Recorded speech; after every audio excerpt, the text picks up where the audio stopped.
4 fucking hours, bro. We're still going. We're finishing the game in this right fucking now. I don't give a fuck, bro. Chapter 11. I think, yeah, the next chapter should be the last one. So this is the last part of the game, I think. Okay, I heard this part was long, so I mean, we're gonna be sticking in here, bro. If anything, I'll literally hold on. Let me get the timestamp, and I'll literally just make another I'll just like come back and like split the videos up. I guess I'd be lying if I said I didn't get any sleep. I tried to stay awake all night, but there were definitely gaps in my memory. I guess I kept nodding off and jerking awake, a panic all night. Then all night hugging a metal bat and sat on top of the futon I used to barricade my door, waiting, watching just in case someone tried to break through my window. If I left this spot, someone would break through the door, sending the futon flying and attack me.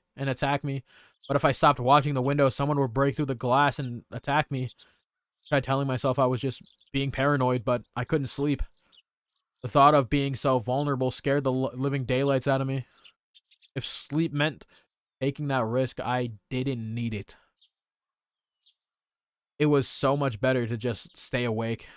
At some point during the endless cycle of nodding off and jolting awake, light began to shine through, but that was it. It wasn't so much the morning as it was just simply the sun having risen. I snuck a peek through the curtains, and it was gone. I couldn't see her anymore. No matter how hard I looked, finally I could breathe a deep sigh of relief. The night was finally over. I'd be lying if I said I wasn't tired, but I didn't feel like sleeping at that moment.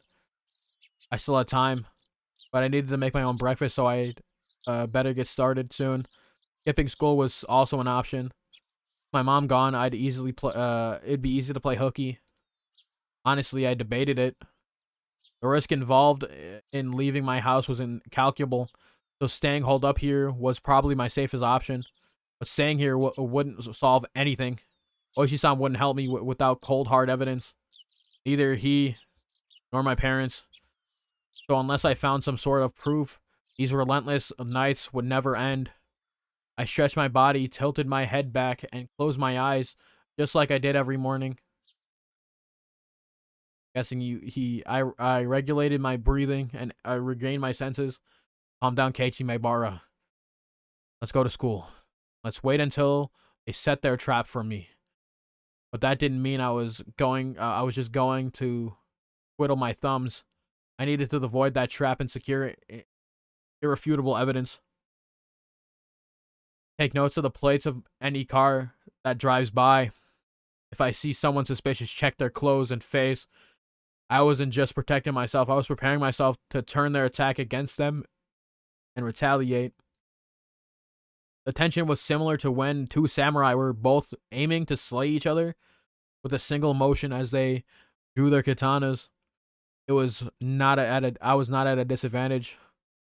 I would have a chance to retaliate. Water again. I'm drinking more water, nigga. I finally felt a bit of courage growing in my chest. All right, let's go to school. I tightened my grip on Satoshi's bat. He was the only partner I could count on. Satoshi, please lend me your strength and entrust your dying regrets to me since you were probably murdered. I'll make sure to dispel them.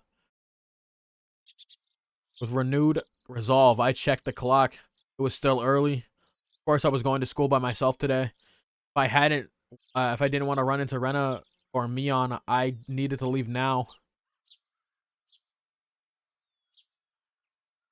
That shattered fragments of the cupboard were still strewn all over the entryway. Right.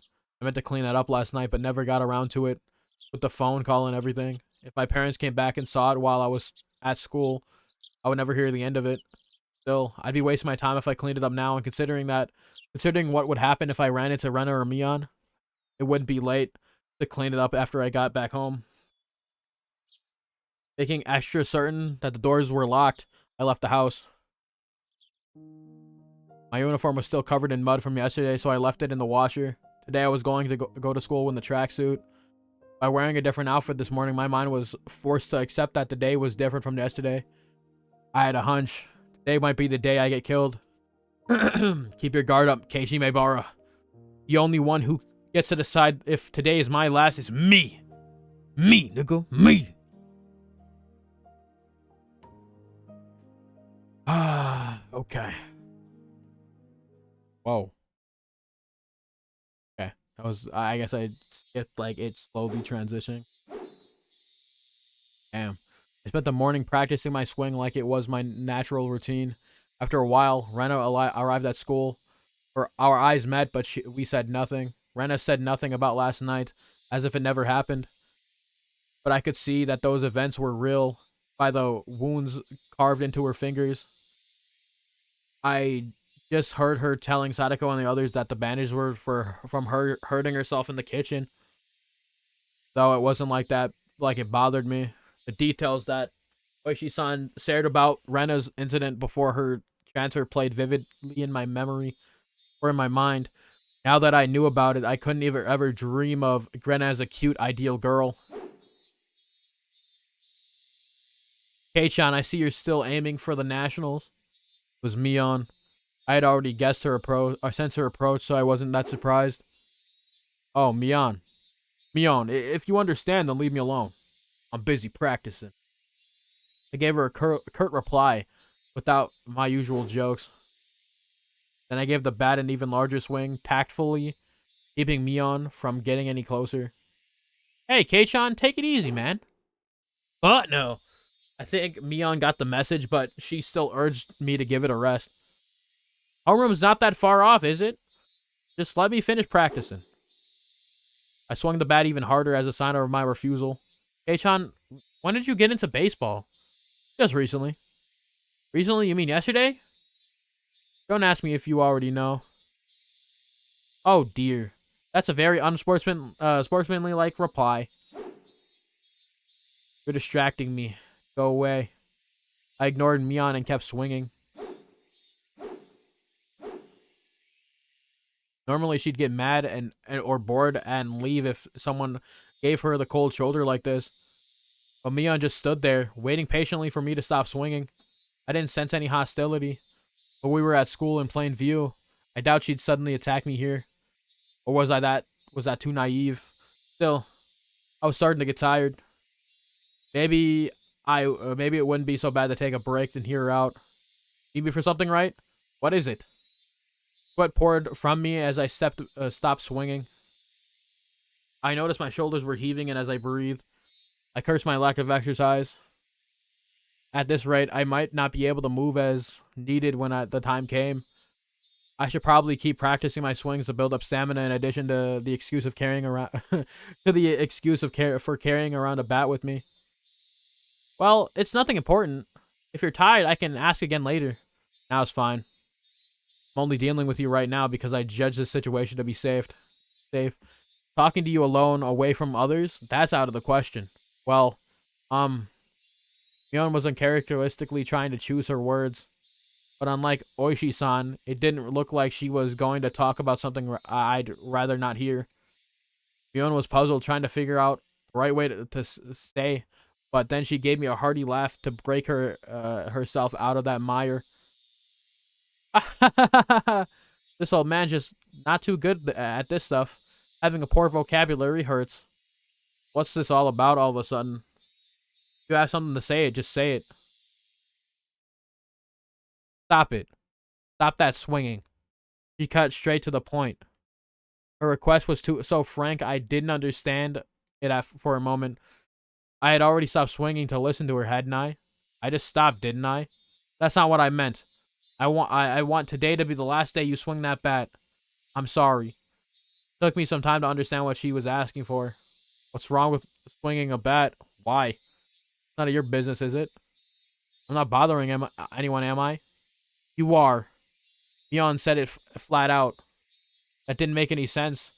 That was really irritating. When did I bother anybody? Mion was at a loss for words, but she finally made up her mind and spoke. Though she stuttered as she said it. Because Kei-chan, that's someone else's bat. You shouldn't borrow it without permission. It was left behind by a student who transferred, right? I'm just borrowing it until he comes back for it. Huh? Yeah, he transferred. Mion grew uncharacteristically flustered. That made it all too clear that his transfer was a lie. But strange, isn't it? For the older brother to transfer by himself, while his little sister stayed behind. Mion couldn't hide her reaction as my words shook her up. Kei-chan, you knew? Satoshi Hojo. It says it right here. Sadako's older brother, right? The one demoned away last year? Unable to respond to that, Mion fell silent. Rena asked the same thing. Why did you start swinging that bat?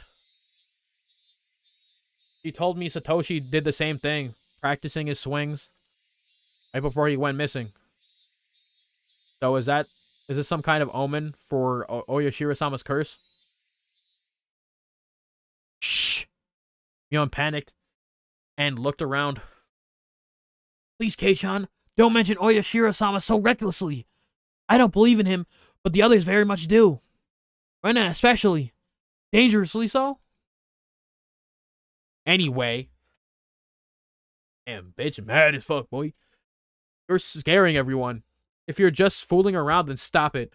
You have to stop acting like Satoshi. I don't even know who that nigga is. I was the one who was scared. Who do you think, who do I have to thank for taking up this bat in the first place? But it's still unsettling. It still unsettled me knowing that my actions were overlapping with Satoshi's. It would be one thing if someone suggested it, but I thought that I was making my own decisions. Not. I'll say this now. I don't know anything about Satoshi. After all, you didn't tell me anything about him. But we didn't mean to hide it. You were hiding the incidents that happened every year, weren't you? Oh, that's because we didn't want it to. You didn't want to scare me. That's your reason for leaving me out. No, we didn't mean to. Mion, I asked you directly if something happened at the dam, didn't I? And you just told me nothing happened. When someone was dismembered and murdered. You lied to me. I'm sorry. I didn't mean to lie to you. Friends don't hide things from each other, right? Isn't that right? Then you all are my friends. Kei-chan, Mion looked helpless and flustered. Was I imagining the tears in her eyes? I never could have imagined Mion acting like this.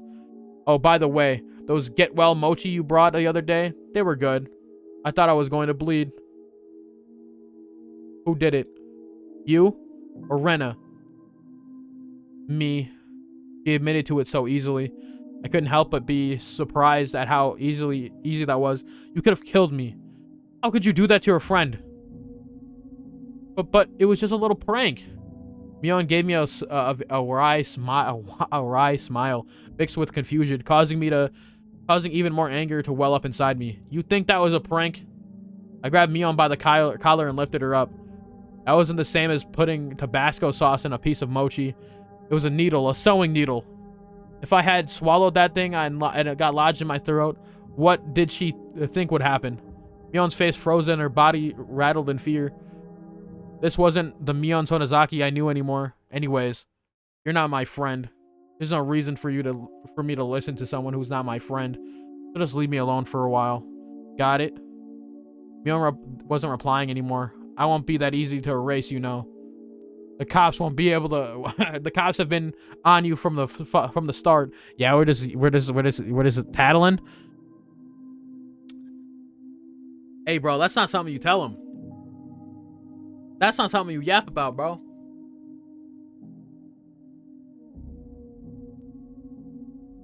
Like, there goes my water.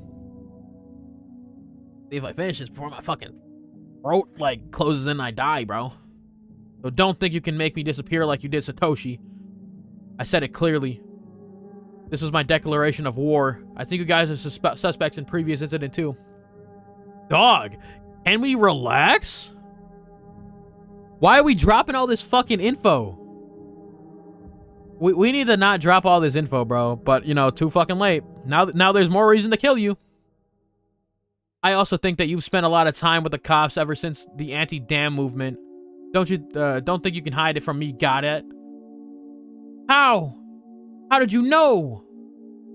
Mion stood there with a dumbstruck look on her face. That was when I heard the principal ringing the bell for school. It was a time for morning homeroom. Let's go. The class representative needs to be there, right? At that moment, for the first time, I realized Mion was sobbing as tears ran down her face. You're so mean, Kei-chan. I wanted to console her, but I shut my mouth. I had no reason to feel guilty. I'm going. Don't be late for homeroom. I left Mion still shaking as I turned around to head for the entrance. I had no idea how troubling it was to make a girl cry. Behind my back, I could hear her muttering. It was a faint mutter as she was speaking to herself. What'd she say? So that's how it is. Huh? She wasn't saying it to anyone. It was Mion talking to herself. But it was a sobbing voice that had a kind of giddy cursing tone. I inadvertently stopped and turned back towards her. So it was that bastard. He leaked it all to Kei-chan. She balled her fist as her tears continued to rain down. She glared at the spot on the ground, and a terrifying yell, a smiling face cursing. A chill ran down my spine from that demonic expression. This transformation, Mion's transformation, was different from Rena's. I should have killed him back then. He forgot the mercy I showed him just because he was going to retire this year. Retiring this year. Was she talking about Oishi-san? Damn it. Damn it. I'm going to kill that damn old man. Gah! I felt like the air itself had begun distorting. With Mion at the center, the world had begun to twist and spiral, bending, whirling. This was the first time I'd experienced such a visage. I'd like to see it, but I guess not. Rise. Attention! Mion made up an excuse for her red eyes by saying that there was something wrong with her contacts. After that, neither Mion or Rena or Mion spoke to me for the rest of the day. Neither Sadako or Rika-san looked at me in the eye. Strangely, I didn't feel hurt. But everything had just went back to the way it was. The month since I transferred in had been so much fun. Had too much fun. That was all. School was supposed to be something like this to begin with. I should have disliked that feeling, but today it felt oddly refreshing. Boom.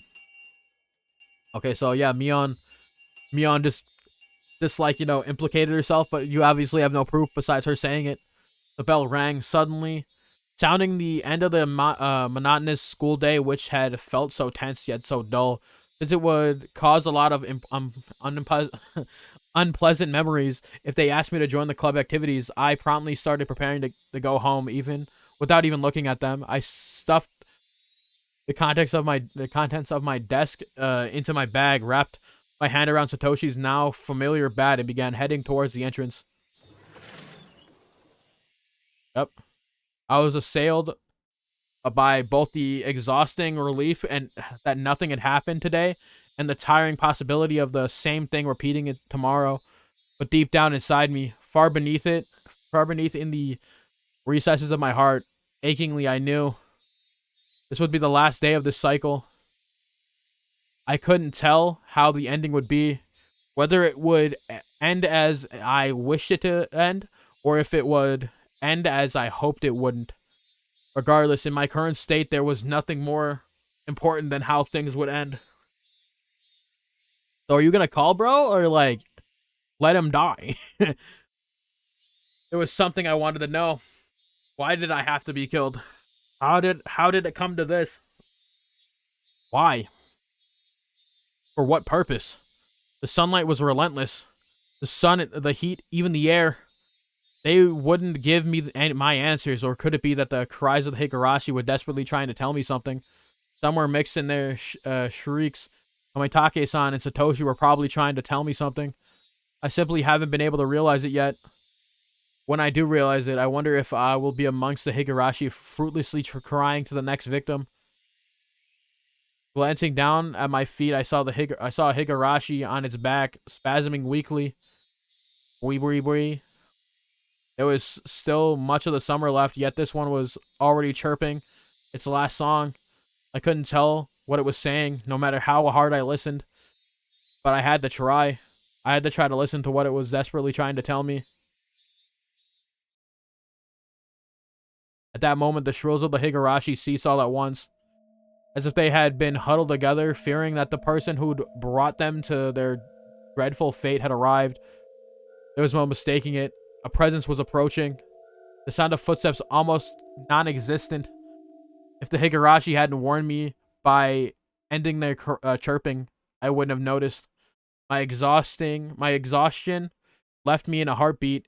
In this place was a rush of adrenaline that sharpened all my senses. I was just barely able to hold back that creeping, suffocating feeling of horror. It wasn't something I could hold back for long, but in this moment, I needed to be razor sharp. I was able to retain my composure. I wasn't going to shout like I did yesterday. I hid myself calmly amongst the trees, waiting for my pursuer's shadow. Did I get them to pass by me? Nah, since I was able to hear their footsteps, they were probably able to hear mine. They might have already been able to tell that I'd hidden myself and was holding my breath. The person tailing me, was it Rena just like yesterday? If it was Rena, I wouldn't hold back. I could just yell at her and make her go away like yesterday. If it wasn't Rena, it would depend on how they acted, I guess. The footsteps ampled closer. I swallowed, wiped my clammy hands on my pants, and readjusted the grip on the bat. I could tell that the fear that I had beaten back once was now waiting for another opportunity or opening to come at me. Who could it be? I peeked out from behind the tree at the person following me. My imagination hadn't left me astray. It was Rena. It was a bit of relief as I realized it was someone I knew, but that feeling left me in an instant. This wasn't the same Rena that I knew. Her eyes were dark and lifeless, but her mouth appeared to as if it was carving into a crescent. Yes, it looked like she was grinning slightly. And in her right hand was an axe. Oh! I see! I hid myself behind the tree once again and recalled the unbelievable sight I just saw. What was that just now? The embodiment of terror laid bare. Baseball, practicing my swing. There were tons of excuses for me to be carrying a bat. But for that axe? There was no excuses for that. An axe just like that? KEIICHI-kun, are you playing hide and seek, I wonder? My heart was pounding. Hard enough that I had trouble breathing. What little composure I had been able to hold on to was now crushed. In this place, cold sweat gushing forth, covering my entire body, letting me know precisely what kind of emotion had taken hold. Not good, not good, not good. I wasn't able to hide myself completely. She already knew I was here. Were you trying to scare me, I wonder? I decided that it would be better to reveal myself now, since there was still space between us, than to allow Rena to come any closer. I adjusted my grip on the bat again, readied myself mentally, and stepped out from behind the tree. I found you, KEIICHI-kun. Rena was pleased that she had found me, eliciting a mysterious giggle. Her mouth was smiling, but her eyes told me she was displeased by the fact that I had been hiding. Those eyes, they were just so empty. My legs began to quiver. Not good. In the pit of my stomach, some sort of vicious, hot, and cold substance began spreading around. If I allowed that substance that substance would slip into my bloodstream and undoubtedly freeze all the organs in my body. Not good, not good. I'll be devoured by Rena at this rate. So strike back. Don't lose. What is this? I blustered, hiding behind my bravado. But Rena didn't flinch one bit. Of course she didn't. Just the same as KEIICHI-kun. I'm heading home. And what about that axe, huh? And what about that bat you're holding? I got an excuse. You do not. I'm practicing my swing. Then I'm treasure hunting. Rena gave a flippant explanation as to why she had such a fearsome weapon. Treasure hunting? Are there treasure at the treasure mountain near the dam site? I found a new cute thing, so I needed this to dig it out. How could I believe that? You wouldn't believe me. You wouldn't believe it, would you? Rena's laugh was obviously very strange. I've seen Rena's transformation many times before, but the one today was completely different. Like her mischievous tone and the shrewd glint in her eyes, it wasn't something that roundabout. I'm not sure what to say. It was just so obvious. Wait, Keiichi-kun. Rena didn't stop walking, even as she let out that eerie laugh. Whenever Rena got too close to me, I would scurry away and turn back towards her. This cycle would repeat over and over again. No matter how you looked at it, I was being chased by Rena and was trying to escape. Don't follow me, man. I can't do that. My house is this way after all. When I met with Rena on the road yesterday, she cowered and trembled as she followed my commands. But the day was different. Rena didn't show a hint of trepidation. Actually, wasn't I the one who was cowering? If the way home for Rena and me was the same, that's fine. I'd change my route. That'd work out, wouldn't it? I turned into a side street I'd never been down and knew little about. But Rena saw me do that and followed me while laughing. Why? Why aren't you going home? Then just go down the street you normally do. Why would you follow me down this weird little side road? Those thoughts screamed in my head, eventually spilling out of my mouth. Why are you following me? The tone of my voice was already tinged with terror. Oh, yeah, you sound like a bitch right now. So, yeah, of course. Of course, he's like, I'm a fucking murder you. I'm gonna kill you. Because I want to talk to Keiichi-kun. Keiichi-kun wants to talk to Rena, doesn't he? Doesn't he? I don't want to talk about anything with you. That's a lie, isn't it? There's something you wanted to ask me, isn't there? Isn't there? Not at all. I have nothing to talk about with you. That's a lie, isn't it? It's not a lie.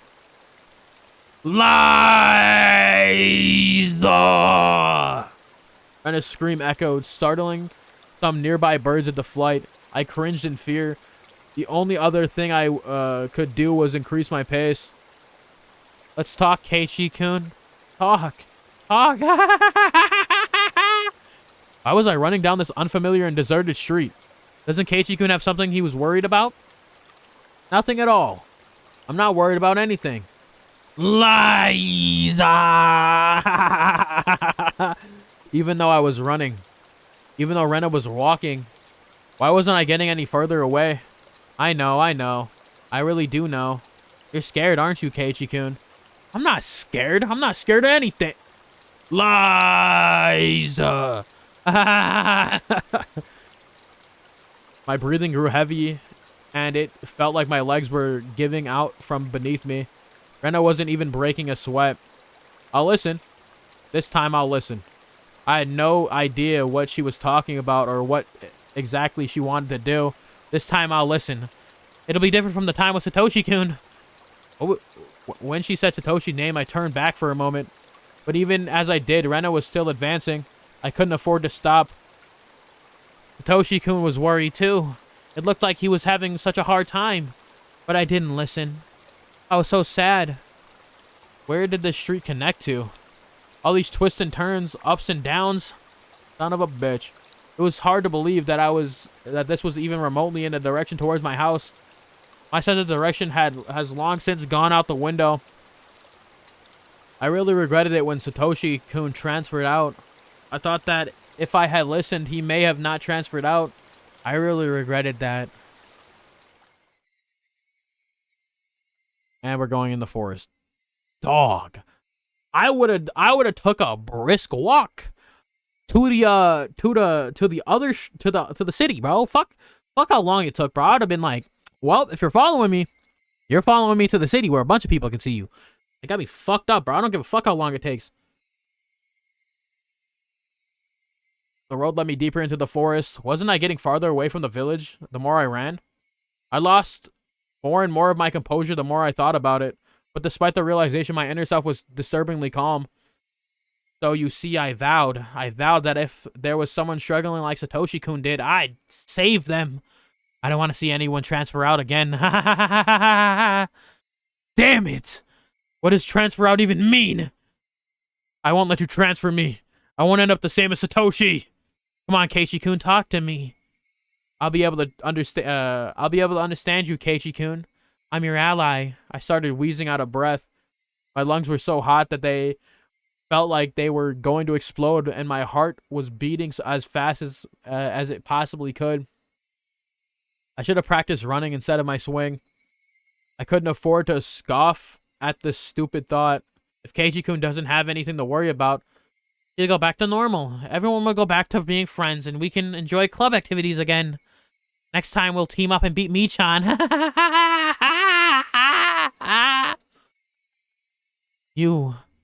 Yeah. How much fun that would be. Rena couldn't even imagine how much I wished I could turn back the clock on these past few days. You could be nice to me again, too. I want to go searching for treasure again. This time I'll prepare a nice lunch. Actually, we could just go there right now. Let's go to the dam site together. Show me you the cute thing I just found. I'm sure you'll like it too. Alright, bro. I'm sick and tired of doing her laugh. My footsteps made pathetic flapping sounds as my legs wobbled and faltered. Out of my heels, Rena's steps were sharply breaking twigs underfoot. I had to accept it. I was on the run being chased by Rena. If she caught me, it was all over. I realized it instinctively. I couldn't even begin to think of what the end would entail. Just that if I was caught, it was all over. That's all I knew.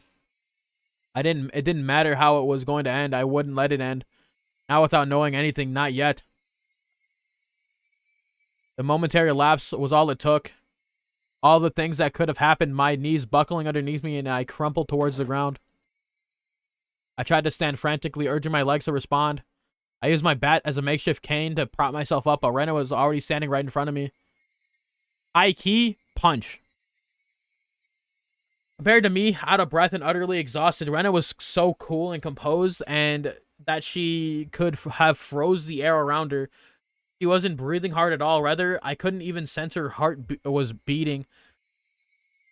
Like, that dog. I don't know. I don't know what our main character looks like that much, but it's just like you could take her in a fist fight, bro. Like, it's gonna take her a bit to swing that axe. So like, axe, grab the axe a little bit and just mollywop her, bro. Easy fucking peasy, bro. Are you afraid of something? I wonder. It's not like you to tremble, Keiichi-kun. Her expression looked almost affectionate. Those soulless eyes, that mask of affection. And she admonished me for trembling. Rena's hands deftly slipped over her head. The blur of arms as they moved made me feel as if I was staring at the godliness of the 1,000-armed Buddha. Then both of her hands met above her head. The axe that she held came into focus. Dog. It is time to absolutely edge WWE spare her ass, bro. I stared at it in disbelief. It was all I could do. Tell me, what happened to Satoshi? Rena stayed like that with the axe raised above her head and solemnly opened her mouth. It was as if she expressed a farewell to a friend she was never going to see again. That cruel scenario resided somewhere in her actions. I told you. Satoshi-kun. Transferred. Out. Enough of that transfer crap. It means demoned away, doesn't it? doesn't it? You can tell me now, can't you? Who made Satoshi disappear? Was it you? Mion? Or someone in this village? Answer me! Became frantic the more I screamed, but Rena did nothing but maintain a smile frozen on her face. Absolutely gobsmacked, bruh. Damn. I have no idea what KEIICHI-kun is talking about. Then I'll say it in a way so you do. Who is the perpetrator of the chain of mysterious deaths? You seem to be confused, KEIICHI-kun. What? There is no human perpetrator. Everything is by Oyashiro-sama's will. Isn't Oyashiro-sama's curse just superstition? You believe in that too? It's not about believing or not. Oyashiro-sama exists. Period.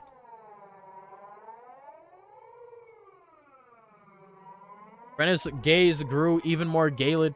The ferocity of her stare was so intense, not allowing me to question anything.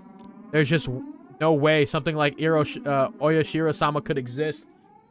You don't believe in Oyashiro-sama? There's no way I could believe that. There's no way it could exist.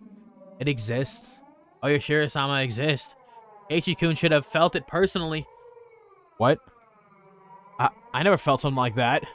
KEIICHI-kun, haven't you felt someone apologizing to you before? Constantly on top of that? It was you, dumbass. All the noise of the outside world disappeared. Outside world disappeared. Only Rena's voice resounded loudly and terribly.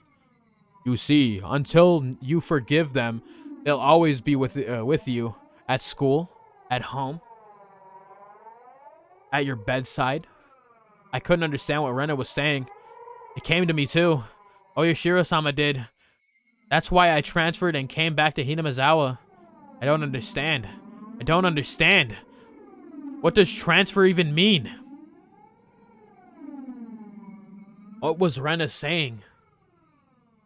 Hasn't Oyashiro-sama come to you as well, KEIICHI-kun? I'm probably the only one you can confide in. I won't let you transfer out. Okay? Rena's demented laughter clanged around inside my head. Was Rena saying Oyashiro-sama came to her as well? That's right. Last night I had heard about I heard about that when I asked about Rena. Yeah, we're getting the flashback now about all the stuff that he learned about. Please keep this confidential. As part of this may be speculation. Not all of it might be true. Are you still interested? Oishi-san began speaking. Neither the victims nor the school filed a complaint, so there's no preliminary report. Basically, the police hadn't intervened in this matter. So all of these details are just what I heard from those involved, meaning it's not that credible. You said that there were victims? Didn't Rena just break all the windows? Nah, Rena Ryugu had attacked 3 boys using a metal bat. 2 of them made it out with only bruises, but the other had been injured so badly that one of his eyes was permanently damaged. Oh, they did say something about like someone's eye being permanently damaged. They said that before when, before Rena showed up or after she showed up. Wouldn't that be considered assault? Shouldn't the police have arrested her? For whatever reason, the victim never pressed charges. There was no report of the police so they were beaten with the bat and suffered sufficient injuries. Normally, there would be a criminal investigation. But why didn't they press charges? I tried asking the 3 male victims for their side of the story, but they all were reluctant. It's hard to say, but they were all afraid. Even after she had transferred schools. Oishi-san, could you summarize it starting from the beginning? Rena hit people while she broke the windows? Or was it she started breaking the windows after she got bored of hitting people? They sounded familiar, but the meanings were drastically different. On an undisclosed date, Rena Ryugu was conversing with 3 male students, close friends of hers, near the pool storage shed. Who were those 3? I can't reveal their names, but they were close to Rena Ryugu, and it seems that they were a group of friends. She was the lone girl in their group, so it wasn't that strange for the four of them were together. So what happened? I don't know the reason why. She took the baseball team's bat that was in the pool storage shed and beat the three of them down one after another. What? There were no witnesses. There was an account pieced together by the information given at the time of the incident. One day after school, Rena and the three male students were at the pool storage shed talking together. They weren't seeking help, rather they usually met up there. It appears it became a heated discussion. At that time, Rena underwent a change. Yep. The change was so abrupt that the three of them didn't comprehend what was happening. Damn. Then taking the metal bat, she attacked her friends one after another. Damn. Leaving her friends covered in blood with gashes on their heads, she made her way towards the school building. Up. Then she broke the glass windows one after another. A few minutes later, the teacher appeared on the scene and subdued her. Damn. What was that? What was this change Rena underwent? What matches up with the statements from the three was a sudden change. The point that there was a transformation. Transformation. I also recall Rena's transformation. I'd seen that change many times before. It was so different from the usual Rena that I couldn't help but believe it was someone else who looked like Rena. The transformation they're talking about, had it happened before? No, there was nothing like that. As far as I could find out in her medical history and past, there was nothing like that. Does this happen often where people just change suddenly like Rena did? Of course it does. There are plenty of psychological phenomenon that could cause something like that. Then you're saying there was some sort of dormant element in Rena that caused this transformation? I cannot say for certain, but according to the statements of her friends, it's hard to believe that she had such a side to her. Kind, caring, and adorable. Even before she transferred here, she was probably pretty popular in the school like she was now. That girl transforming suddenly, assaulting them with a bat. Who could imagine something like that? There we go. Nobody could have seen it coming. I myself sometimes believe that I was mistaken for thinking that was Rena even now. Then what happened after that? There was a hospital right across the school, so the three of them were carried in and treated quickly. What about Rena? What about the police? Why wasn't there a criminal investigation? You see, the police can't get involved unless they were called. Even though one was badly injured with a permanent damage? That's ridiculous, bro. Why didn't they file charges? That's what caught my attention as well. Either some threat or pressure was placed on them, or they had a reason they couldn't file charges even if they wanted to. We're talking about you after all. Of course, you looked into it, didn't you? Well, yeah. But I told you at the beginning, didn't I? That the victims were all very reluctant to talk. They didn't want to touch on the matter, or rather, they didn't want to be involved. Understandable. Reluctant to talk. Didn't want to touch it. Didn't want to get involved. It resembled the villagers here and Oyashiro-sama's curse. Did the teacher at the schools tell you anything? A school is hallowed ground. You could say they tend to keep scandals under wraps. I didn't have a search warrant, so I had to tread lightly, you see. Then, there was no comment from the school. Oh, they denied the incident ever happened. It even happened. It's just 3 male students were carried in for blunt force trauma that day. That's all there was in hospital records.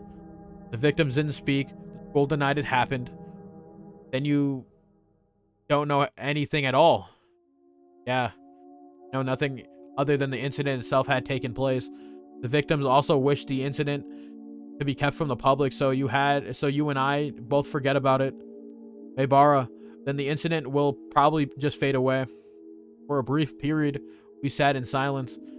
At first glance, it looked like a simple assault case, but that was just the tip of the iceberg.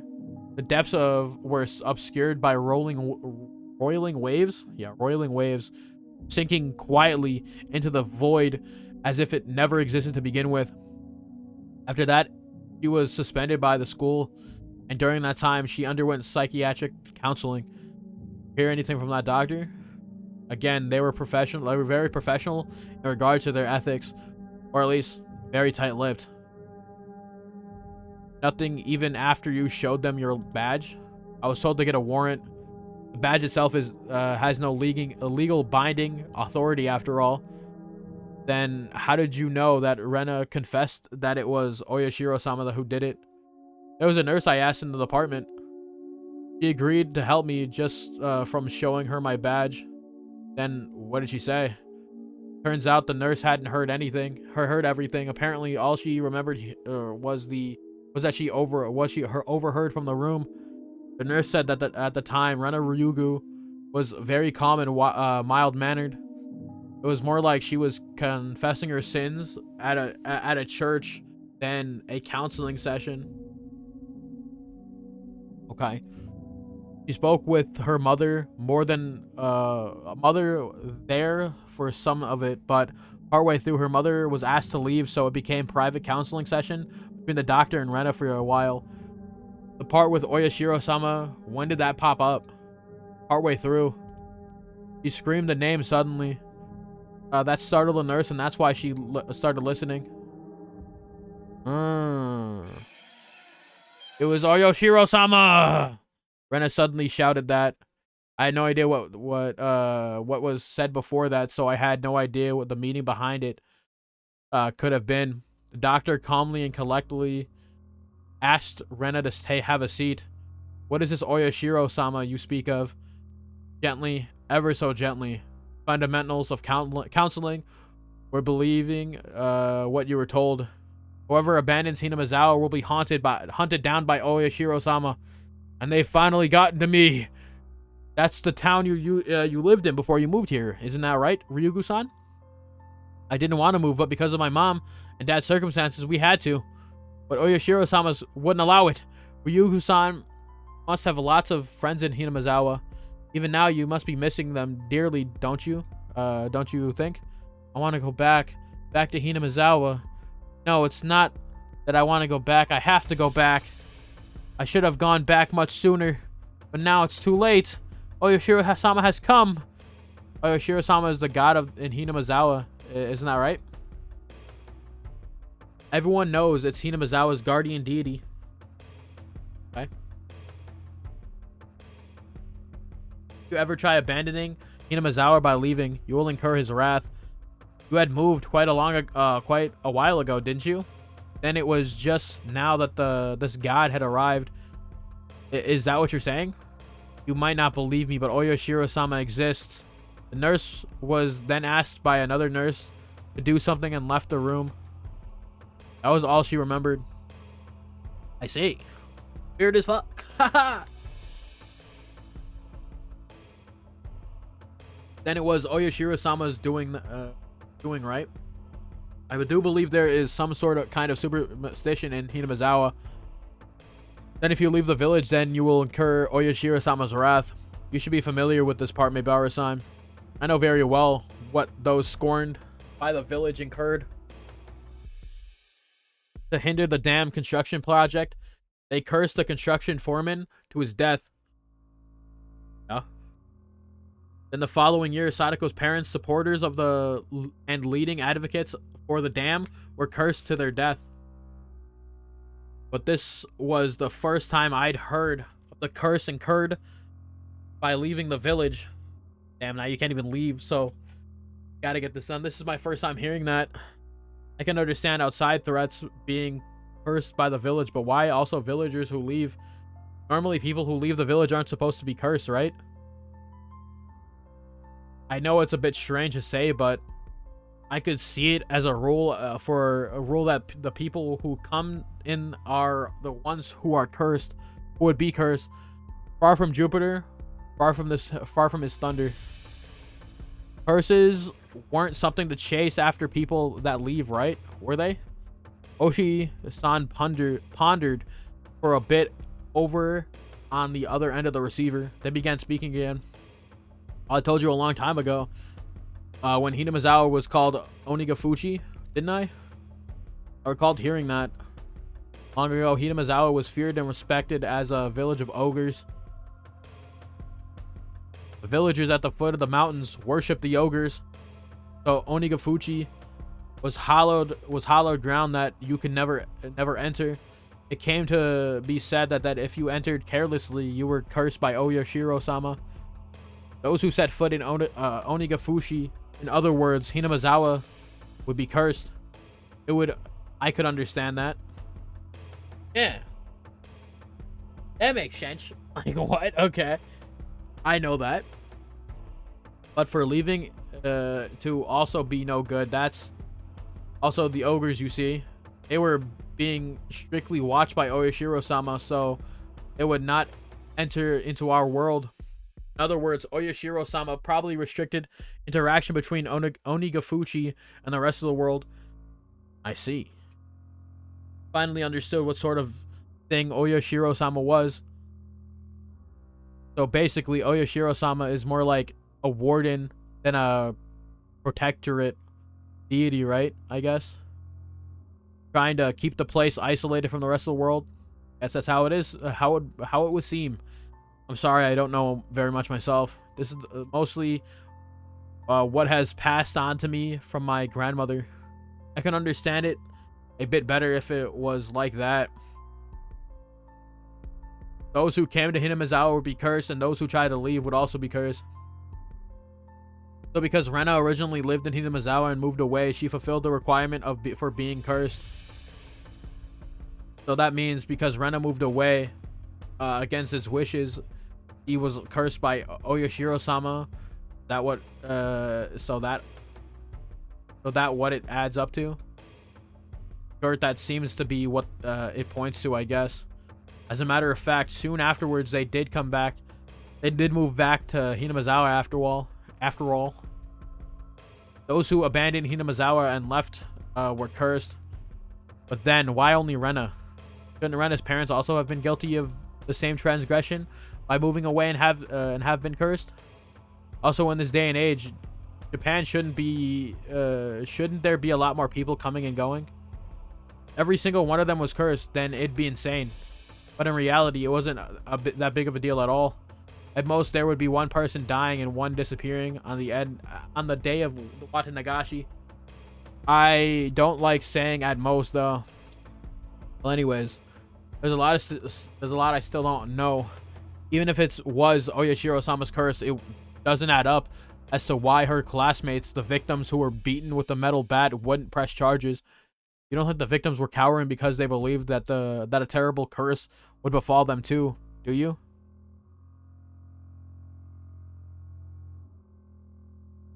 Of course I didn't want to believe that. But more importantly, I had just realized something else. There was another bizarre connection that Rena made between Oyashiro-sama's curse and metal bats. Satoshi fell victim to Oyashiro-sama's curse and went missing. I had recently learned that Satoshi had also become infatuated with the metal bat right before he disappeared, just like me. Then Rena as well. He was affected by Oyashiro-sama's curse.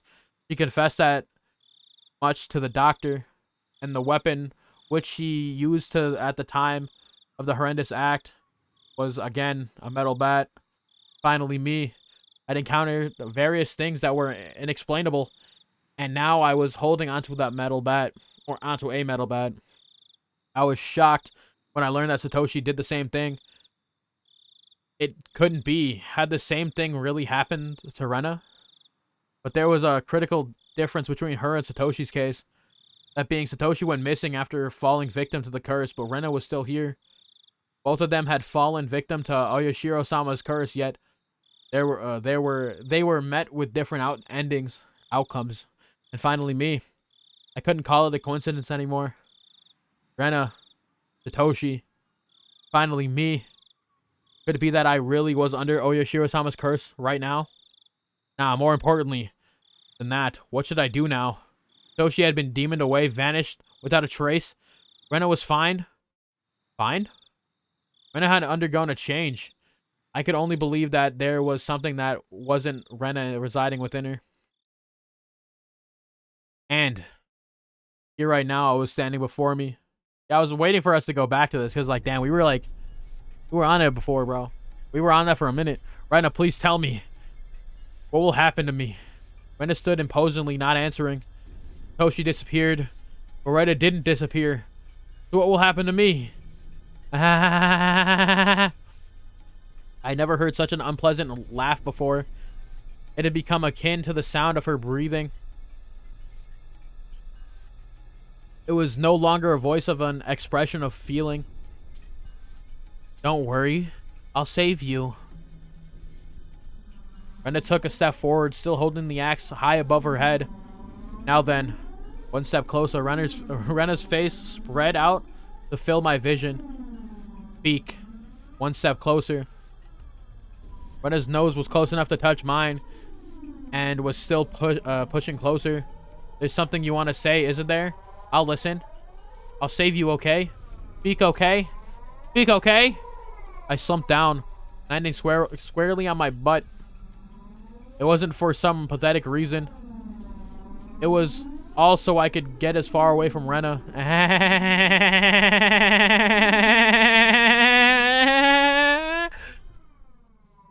Fuck. Okay. I had the gut feeling that I couldn't let her laughter end. Because when the laughter ended, the moment I picked up the feeling, my body moved by instinct. I sprang to my feet as fast as I couldn't believe it, and pushed Rena away with both hands. Rena was as light as a feather, thrown about by the unbelievable weight of the axe. She was sent backwards as if she had been carried off by the wind. After confirming that out of the corner of my eye, I dashed off at full speed. I was the perfect picture of fleeing like a greased pig. I don't know what that fucking saying is. Get away from Rena. Run away. Survive. I couldn't think of anything other than this. While I was running, I remembered I'd been holding onto the bat the entire time. Such a worthless weapon. I couldn't believe I'd forgotten about this weapon at such an important time. I sped even further down the winding path. I didn't even feel myself gasping for breath or my legs getting heavy. My body understood it as well. If I didn't run away from here, I wouldn't live. I could hear the laughter of that simulacrum of Rena coming from behind me. It rang through the trees in my head and slowly chiseled away at my sanity. Now we're back here. The grove of trees thinned out, my field of vision suddenly expanding. Where was this? For a moment, I was bewildered by the scenery. I felt I knew, but certainly I couldn't quite remember. I quickly realized it was a damn sight. So now you know where to go. You've been down the path around here somewhere, bro. The fact that I dashed madly and ended up at a place like this gave me a bad feeling, like I was following someone's scripted plot. I had a good view of my surroundings, but I didn't see a single soul here. It was a terrible spot for someone on the run, but there was no better place for an attacker. My heart was already on the verge of bursting. The muscles in my legs were screaming, but I didn't care. If I stopped here, then they might not be able to scream for much longer. Even so, I glanced back, looking for an excuse to rest.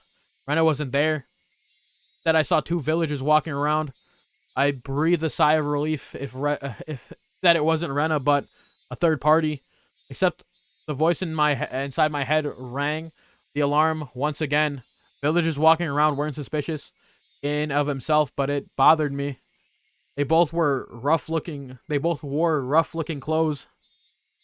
Empty-handed, they definitely gave the impression that they were just out for a walk.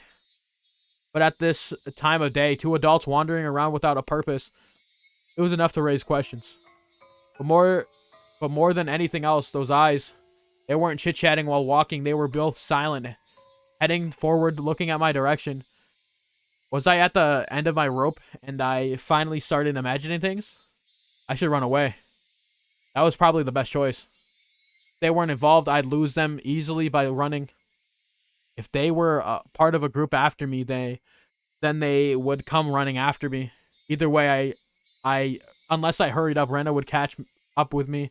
That's right, I was going to run. Deciding that moment, I began to turn tail.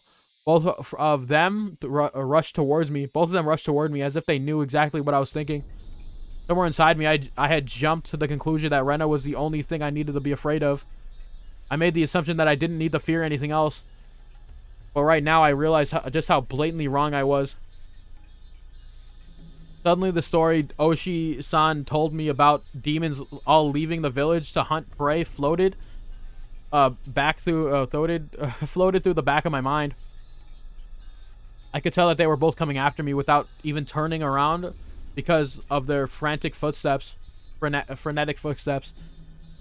It was frightening being unable to shake Rena off as she slowly closed in on me, but this didn't even compare. Being pursued with such violent ferocity, this straightforward horror was unparalleled.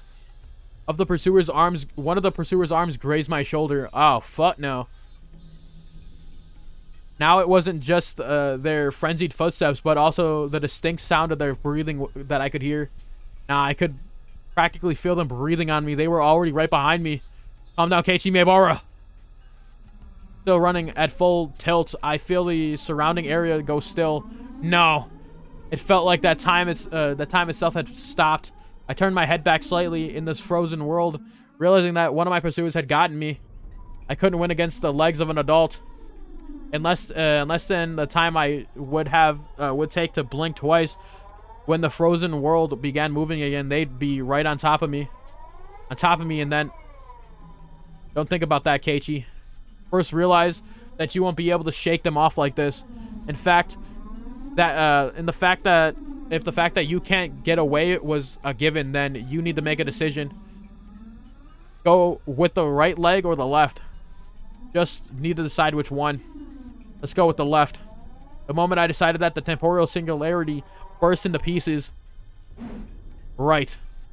Left. I swung the bat in a wide arc around my right arm. Using the inertia, I stopped and suddenly swung. What?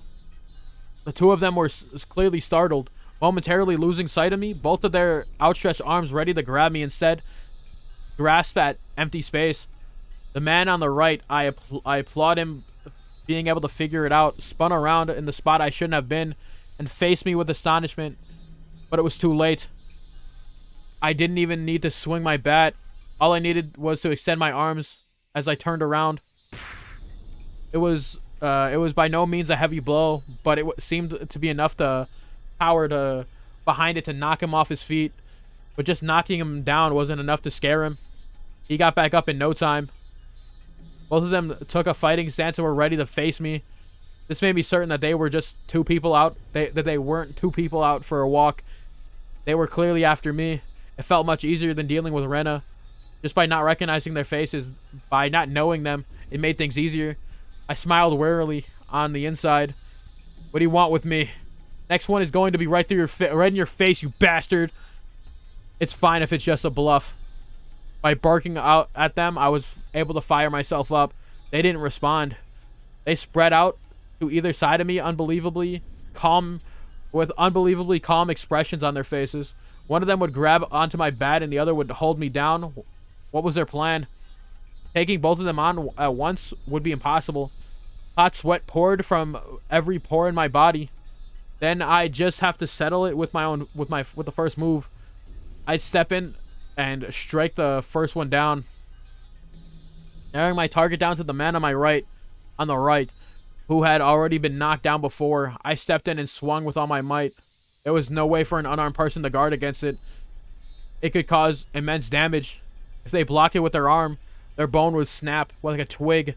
If they turned their back to it, it would be impossible that the blow would travel all the way to their vital organs. It would be possible. It looked like he was aware of this. He pushed farther through the kill zone between us and delivered a fist right into my gut.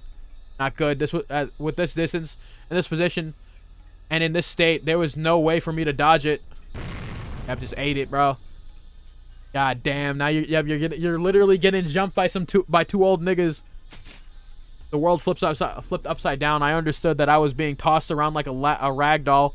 I landed on the soft earth without a sound, feeling the grainy soil press against my face. And now they're gonna take your butt. What? It didn't hurt at all. But the moment I thought that, I suddenly felt pain coming from the abrasions on my skin, as well as the contents of my stomach being forced upwards, flooding my mouth with a bitter sensation. I knew very well that I didn't have time to relish this experience. I stood up as quickly as I could, but at that moment, another man was already barreling towards me. Barely able to comprehend calmly that I simply couldn't dodge it, made it all the more unsettling. After plowing into my stomach full force, once again, my assailant twisted behind me and locked his thick arm around my neck. My throat felt like it was being crushed by his immense strength.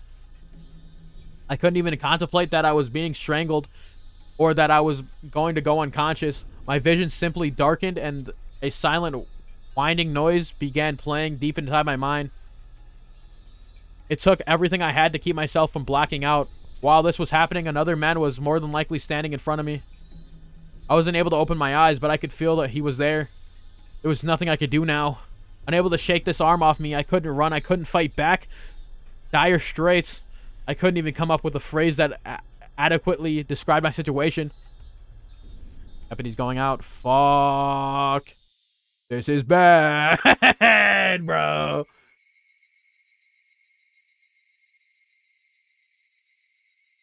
Yeah, what's next? Is that the... Oh, wait. It would be crazy if this is like the end of chapter 1. They're just ending it on a cliffhanger. They're gonna do that, aren't they? Ooh. $7 more for me? Oh, he's in his house. That's not weird at all. Okay.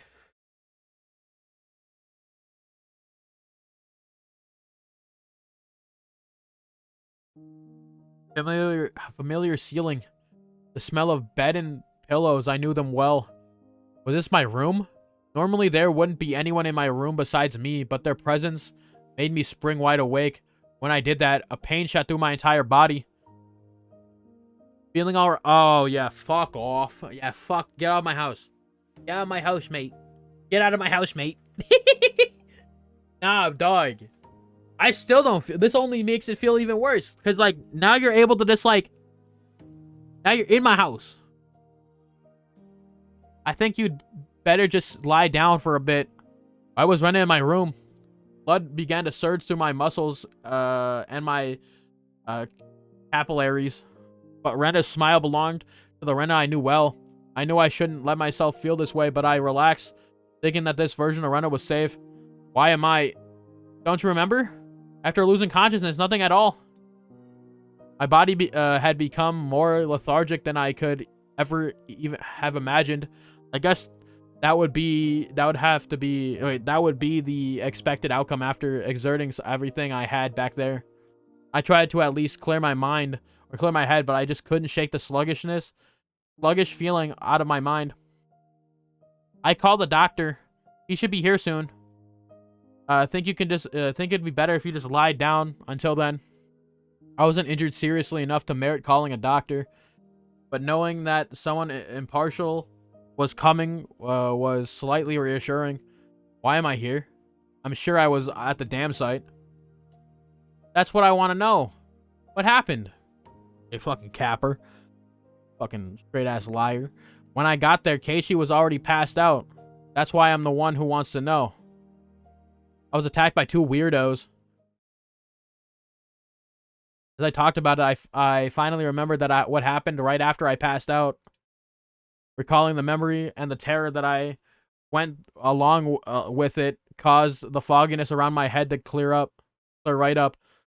Let's forget about those two right now. I didn't expect Rena to be nursing me. I thought Rena was trying to kill me. she would she would have to she would have had the perfect chance while I was unconscious.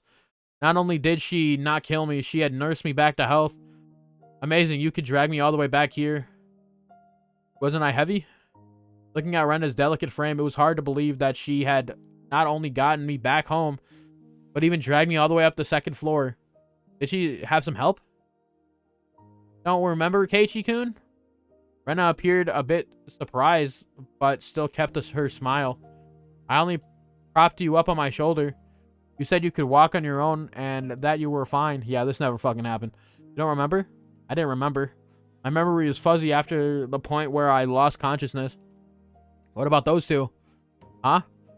When you got there, Rena, the ones with me, or rather those two guys. It wasn't anyone. She said it bluntly. Gapper, bro. That's who it is. The way she stated it felt slightly unpleasant. I was just too timid at the time. At that time, I might have just been able to force some answers out of Rena. But if I did that, then this kind Rena might transform into the scary Rena who I didn't know. Fearing that, I wouldn't press any further. Thinking about it, it was the obvious choice. If both of those men were there, I don't think Rena would have stood a chance, or they were working with her. I couldn't find a way to explain it unless I assured that she brought me here with after those two were already gone. Rena was still smiling. Her eyes sparkled warmly. Yet, I feel like I was hallucinating when I saw something. Something akin to a shadow slowly creeping across my face. That small omen sent shivers down my spine. While Rena was still Rena, I needed to make contact. I needed to make contact with Oishi-san. Rena stopped me from when I tried to get out of bed. She said it would aggravate my wounds, so I should sleep. I'd like to go to the bathroom though. Sorry. Rena couldn't say anything else. Oishi, man. Like how do you spin this where it's like, oh, my guy, I'm literally going to die. I need you to come here now. Like, how do you spin this? How do you spin this exactly, bro? Rena couldn't say anything else. While Rena stayed in the room, I quickly went downstairs to get the phone receiver in the living room. When I approached the front door, the doorbell rang. Ding dong. It must have been the doctor Rena had called. It was strange for a patient to welcome a doctor who was making a house call, but it would be incredibly reassuring to have him here for the considerable time it would take Oishi-san to get here. I carelessly opened the door with a simple assumption and regretted it almost instantly, because it's like Mion and all of them, huh? Mion? Yeah, this is bad, man. Like, the situation's just getting worse, bro. Oh, you look just fine. I heard you collapsed, so I came to check on you. How did you know I collapsed? I heard from Rena, over the phone. Do I need any other reason than that? I understood why she would call the doctor. But Mion too? Rena was descending down the stairs behind me. Rena doesn't Kei-chan look pretty well, alright? She made me worry for nothing. That's true. Maybe I worried for nothing as well. They both began laughing. It appeared to be cheerful laughter, but I couldn't shake the feeling that there was darkness looming over them. Whoa, what's up with with the shoe rack? How did it get like this? The shoe rack that I smashed to pieces had been like that since yesterday. I fell, you see, and that bat I was holding at the time slammed into it. This is what happens when you swing around something you're not used to handling. I kept the fact that it was none of her business to myself. But leaving it like this will really startle your parents when they get home. I'll fix it up right for you later. I got it. Now come on, Kei-chan. The terminally ill need to rest. Come back, come back in bed. Back in bed. Let me use the bathroom real quick. Both of them urged me up the stairs. I had no chance to call Oishi-san. I was pushed into my bed. and it was the first time Mion had been in my room. She began searching around it intently. She fiddled around my room and was scolded by Rena. You can imagine how it went. It was uncomfortable having my room poked around, but the conversation was so benign that it was heartwarming. During that innocent conversation, Mion said something that was perfectly ordinary. Rena, did you call a manager? Yep. Right after I called Michan. He said he'd be right over. Manager? That out-of-place word gave me a bad feeling. Rena called the doctor. Then called Mion. Then after that she called a manager? Who was this manager? Since Rena and Mion's conversation was so peaceful, it only felt slightly odd. What are you two talking about? Who's this manager guy? Ahaha, didn't you know, Kei-chan? We mean the manager. We mean the manager when we say manager. Like the director of a movie, or a foreman of construction site. Oh no! I dug through all my memories for a manager who might have business with me. Only one thing came to mind: what Rena had just said. The construction site foreman, the very first victim in the first incident, the dismemberment at the damn construction site, and the foreman. But that was strange. How was he supposed? He was supposed to be dead. There was no way they would call him. I don't understand what you guys are talking about. What does this manager have to do with me? He said he was coming. Did you mean to my house? I asked one obvious question after another, but all the two of them could do was smile coolly at each other. There was a huge difference between how the two of them appeared and how my suspicions were playing out. Slowly, I felt discomfort and panic welling up inside me. I couldn't understand Rena and Mion were talking about. Kei-chan, you've gotten into baseball lately, haven't you? Pretty sure the manager will be happy to hear that. Who is this manager guy? Haha, the manager is the manager. So, who is this manager? Rena and Mion looked at each other and laughed haughtily.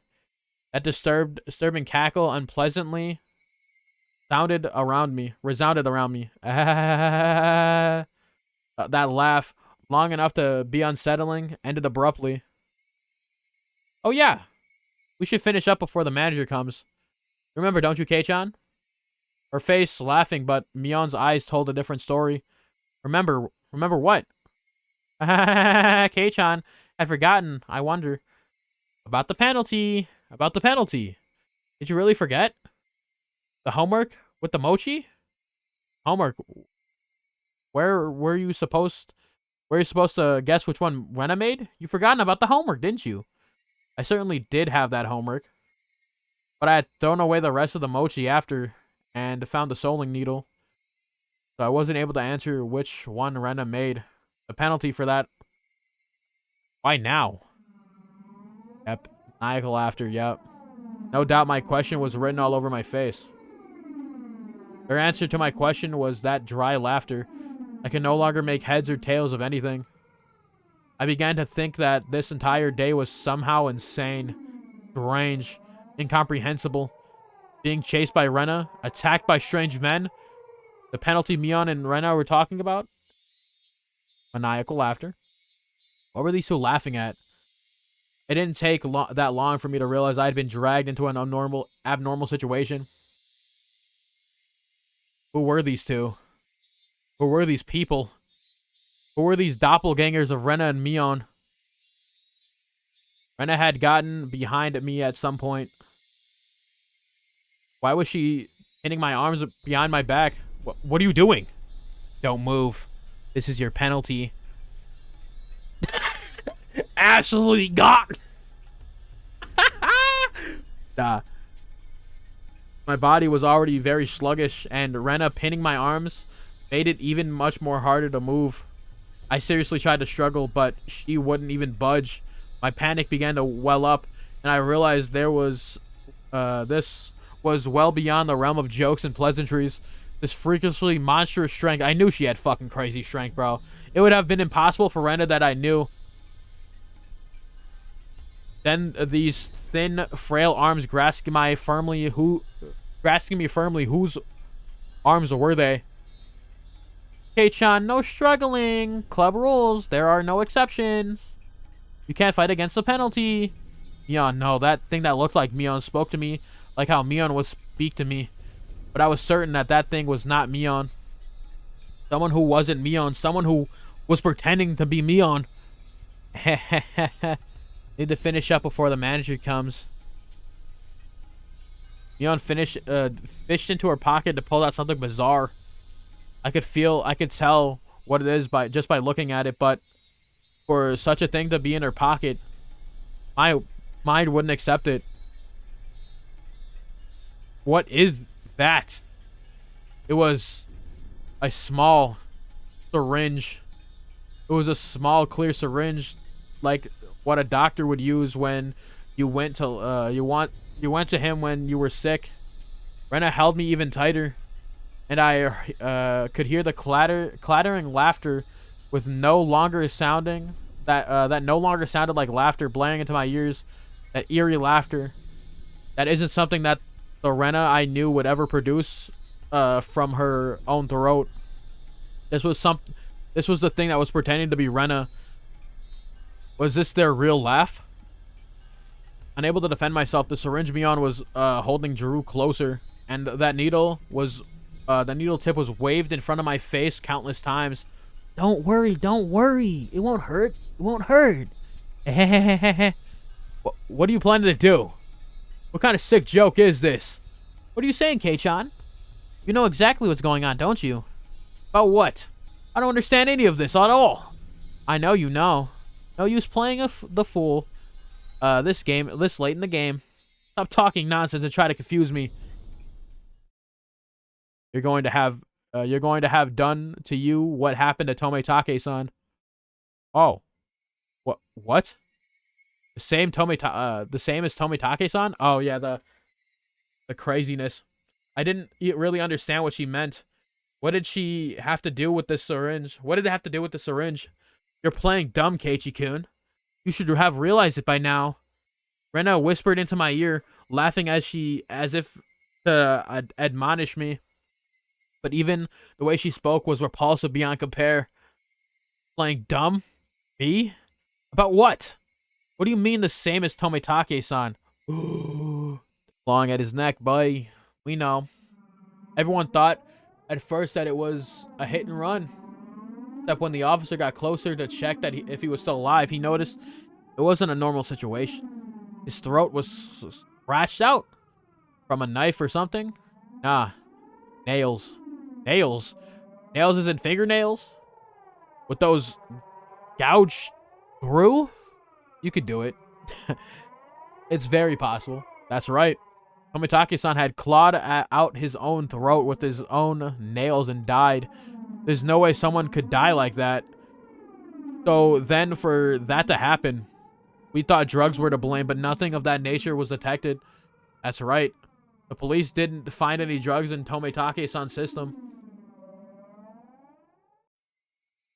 And that's what you got in front of you, bro. The police told me they didn't find any drugs in Tomitake-san's body. Yeah. The two of them laughed together with sickening laughter. Of course they'd laugh. To assume that such medicine didn't exist just because the police didn't know about it was completely foolish. Meaning the drug that caused Tomitake-san to die in a bizarre manner did exist. If Mion injected that into me, then what would then that would probably be all the proof I needed. That would basically mean I'd end up as the same as Tomitake-san, become hysterical, scratching out my own throat in my last moments, and die for such an outrageous drug to exist, for Mion to be holding it, and that I was the one about to be injected with it. And at that moment, I did not feel there was any need whatsoever to question it. What kind of idiot, when he's trying to dodge a ball flying straight to his face, has the time to think of a reason as to why it's flying at him? Just give up. All right then. Mion's actions lacked any gravitas, and that made it even more terrifying. There was none of the ceremony There were none of the ceremony like when someone is sentenced to death. There was no hesitation at all, as if she were brushing her teeth. Mion reached out with one hand and grabbed onto my chest. It felt like electricity had run through the back of my head and the entire world had gone dark. Did I stand up too fast? Or did someone hit me really hard in the back of the head? Having lost my sense of balance, I was assaulted by a wave of dizziness. Okay.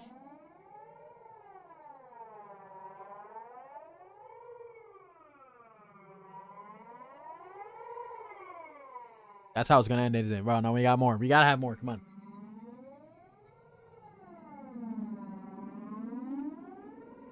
We got more, bro. I know.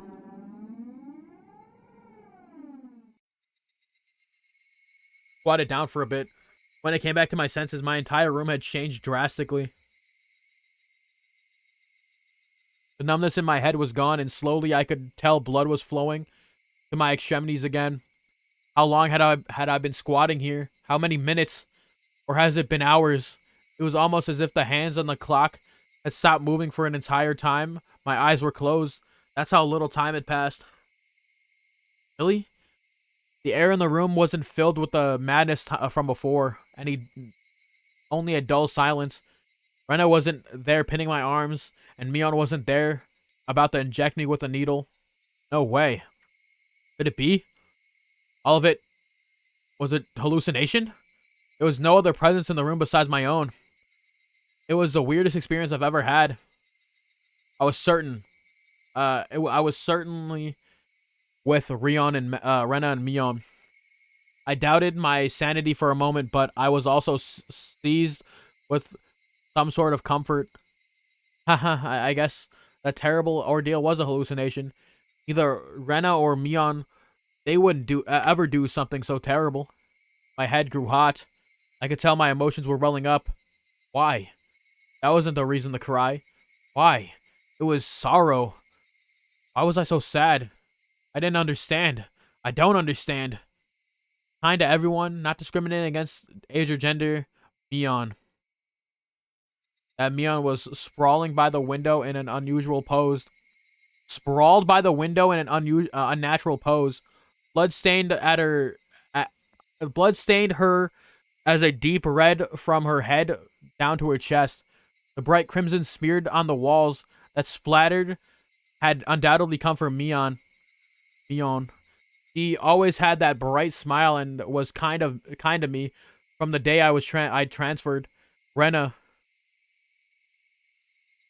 That same Rena was slumped at my feet and was making the same pool of blood as Mion. I couldn't comprehend what had happened. Did someone come to save me?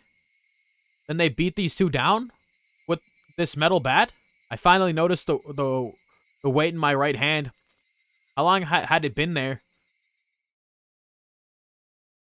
It was Satoshi's metal bat. It was covered in a deep red. There was no doubt that this was the weapon used to mutilate both of them. And I was holding that weapon. I was the only person in the house.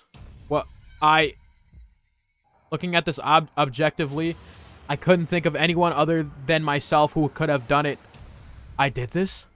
That's right. KEIICHI MAEBARA. Of course I did it. I told myself gently, in a coaxing myself, hey, me, there's no reason for you to remember it, nor is there a need to regret it. Eat or be eaten. You get that, don't you? But the blood. There's so much. Neither Rena nor Mion moved an inch. It wasn't just a split forehead, a trickle of blood, nothing that simple. The entire room was splattered with blood, and that told me it didn't end with just 2 or 3 strikes. Were they dead? With them? The depths of my mind were calm, but on the surface I was panicking and agitated. Calm down, KEIICHI MAEBARA. What happened to your usual calm self? Yeah, usually calm self. Okay, nigga. Come on now. Come on now. Do like you always do. Throw your head back and take a deep breath. Come on. Once. Twice. Breathe deeply. Calm down. Calm down.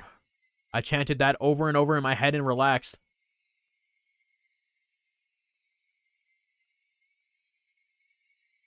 So did it happen or did it not? Color came back to my vision and smells reinfused the air. At the same time, I remember what happened when I blacked out.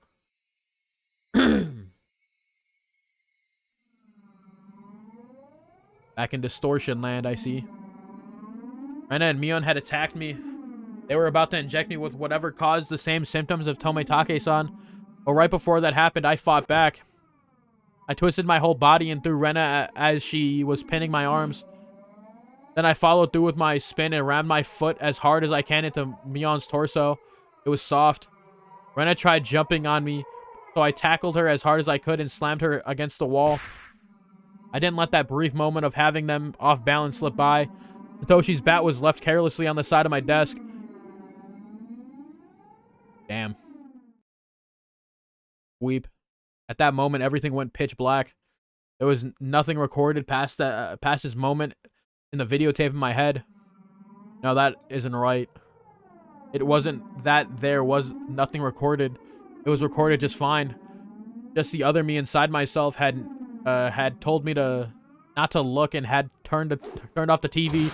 Turn his TV off. Turn his TV off. Turn his TV off. Just because the screen had gone black and I couldn't see it didn't mean that the videotape within me had recorded it. The TV was just off. TV off. Turn his TV off. The video was still playing. Yeah, but all your smackings, bro. Like you were just the tape within me, freaking along, still playing. On the other end of that pitch black screen, the horrifying video was still playing. If you absolutely bashing their skulls in. Compared to this, though, the scene right now before my eyes was still difficult to take in. There was blood splattered everywhere. The walls, the two of them, in these unnatural poses. Not a sign of movement from them. I couldn't even tell if they were breathing. No matter what the circumstances were. My friends, these girls, I had attacked them.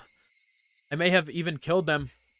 But if I hadn't done this, I would have been done for. Would have been the one done for. Balancing that out in my image on an imaginary scale, it felt odd that I even feel bad about it. Even if it was a bit excessive, this was justifiable self-defense. The proof was all here. The two of them collapsed here, and Mion's syringe. Mion's syringe filled with some unknown drug would certainly solve the mystery surrounding the incident with Tomitake-san. I'm guessing it's not there. And from the fact that the both of them were involved, they'd be able to pick out the criminals one after another. Still, I might be suspected for this, but that was just fine. Anyway, now this should be a police affair. This wouldn't fade into the darkness like Rena's past incidents. As long as the police were involved, that should bring this to a close. They'll probably revisit their investigation on the chain of incidents. Oishi-san would definitely get to the bottom of it.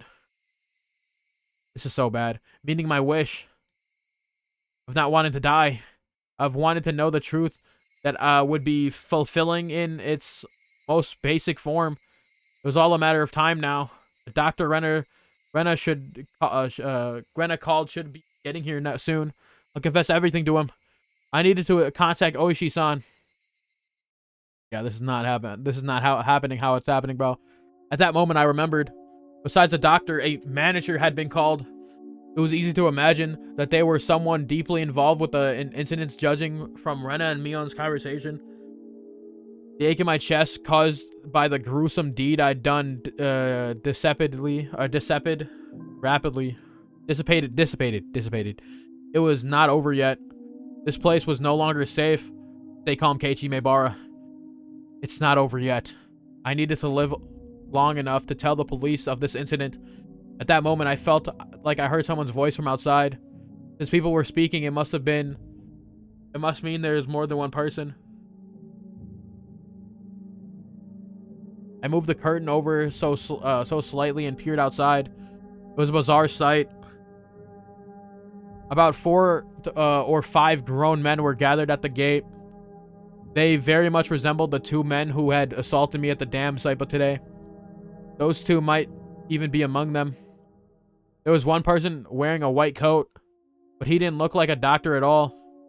My gut told me he was in disguise, only posing as a doctor. That guy would probably ring the bell and get me to open the front door, pretend to be a doctor, and get me to open the door, and then the rest of them would all rush in at once. At that moment, I saw a car parked out behind the men, and my heart nearly skipped a beat. The white van! Yup. No mistaking it. That van, the one that had tried to run me down. The man in the white coat entered the gate and headed towards the front door. The rest of the men hid in the bushes and watched him. I probably couldn't pretend that I wasn't home. Undoubtedly, they just break a window and enter. I needed to get out of here somehow. Then use a public phone to contact Oishi-san. Then meet up somewhere. First of all, I need a weapon. Then shoes. But before all that, there was one thing that I had to do. I had no intention of dying. I'd live and reveal the truth about this nonsensical curse of Oyashiro-sama. But what would happen from here on, regardless of how determined I was, may bring about my own demise. And that was why. There was one thing more important than getting out of here right now. Yeah, Mion syringe. Gotta get Mion syringe. I needed to get that clock out quickly and take the note hidden behind it. Damn it. The tape was sticking to it fast. It'd be fine if it tore a little. I opened it slightly and tore and up the slightly torn note. Began writing another passage with a ballpoint pen. If I wasn't able to inform Oishi-san, then the only thing I could rely on was this note. I'd never thought a piece of torn college-ruled notebook paper would be this reliable before. I had no time. I only wrote down what I knew right now. I needed to leave some sort of information that would lead them to uncover the truth. Rena and Mion are conspirators of the perpetrators. That was an undeniable fact. I still didn't want to believe it, but it was a fact. Anyway, I'd leave that information with the help that would help them to finding the perpetrators. There are 4 or 5 adults, maybe more. They have a white van. This was everything I was able to see from the window. There may be more. Also, there was that unidentified person known as the manager. To begin with, the term manager didn't even mesh with Hinamizawa at all. If they were going to include the managers from the past incidents, then the only one in the is the construction foreman, the victim from the first murder. The very first victim of the chain of incidents. Killed in a lynching, his body divided into 6 pieces. His right arm was never discovered. The police should have confirmed that death. Morena and Mian did both call him manager. They said manager. They wouldn't use that term to refer to someone who was dead. The police would have never conceived that someone who was deceased could be involved. Could that be some sort of oversight? I didn't know. But even if I didn't know, it could be a big hint for Oishi-san. That's right. They needed to start fresh from the first incident. It wasn't just a simple dismemberment, but the start of the string of mysterious murders or deaths that would follow. So then there must be something hidden there. Please investigate the victim from the dismemberment incident. He's alive. The death would have been established after an autopsy. Logically, you would think as much. But was that really the case? Could it have been some sort of ploy that they were able to deceive the police then? Or with? I shouldn't jump to conclusions. But he may still be alive. He had no time to I have no time to ponder this right now. Oh yeah. There's something even more important I needed to write. Tomitake-san's death was from an unknown drug. That's right. That drug. It was an irreplaceable piece of evidence. No doubt. Just by having this, everything would be uncovered. I wouldn't just leave that vital clue lying on the floor. This syringe is proof. Writing that down, I stuck the syringe onto the back of the clock with plenty of tape. So it absolutely would not slip and fall to the floor. Firmly. Uh-oh. The bell rang. They were here. I couldn't write anymore. But even still, there was one last thing I had to write. I have no idea why it has become like this. This may be the closest thing to the truth out of everything I wrote on this note. If you are reading this, then I am probably already dead, though you may or may not find my body. If I was going to write anything else, write out everything that could happen, either dying from the curse or being demoned away. To you who are reading this, please uncover the truth. That is my only desire. With this, my last will and testament was complete. It wasn't, I wasn't certain I was going to die, but it was my final plea. Just in case. I folded the note, stuck it back onto the back of the clock, and returned the clock back to its usual spot. I couldn't help but pray. Oishi-san, if something happens to me, I leave the rest to you! After that, I gazed down silently at Rena and Mion. This was probably the last time we'd ever see each other. Rena, Mion, I really had thought all of us were friends. But why did it end up like this? I never had any fun in my previous school. I only worried about standardized test scores, about if the school I hoped to get into was was where I really wanted to go, or a safety net. That was all I talked about. It was a dull life. People I called friends were also my rivals in studying, in competitions, and personal records, and standardized test scores. Everyone here taught me how unhealthy that lifestyle was. This month was really fun. Making a fuss over lunch, making a fuss over the club, making a fuss over the festival. Something hot began dripping off from my face, uncontrollably. Tears. I should have no obligation to shed tears for them, but they wouldn't stop. Even if they were after my life, even if they were trying to kill me, everything that happened this month, I wouldn't forget it.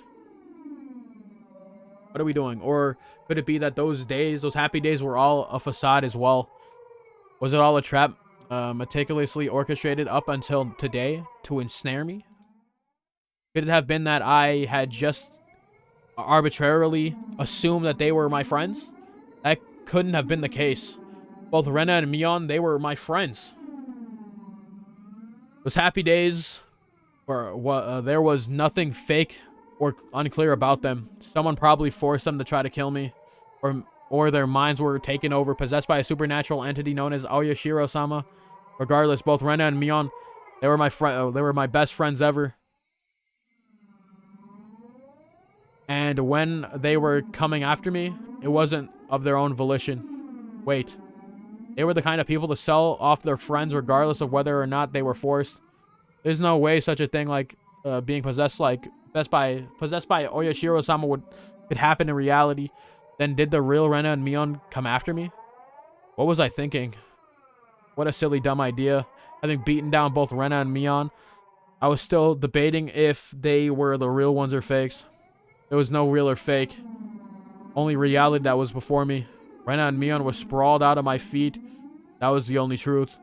I was only trying to twist the facts to my benefit that I had beaten my friends to death. No matter how I spun it, it wouldn't change reality. Rena and Mion were both dead.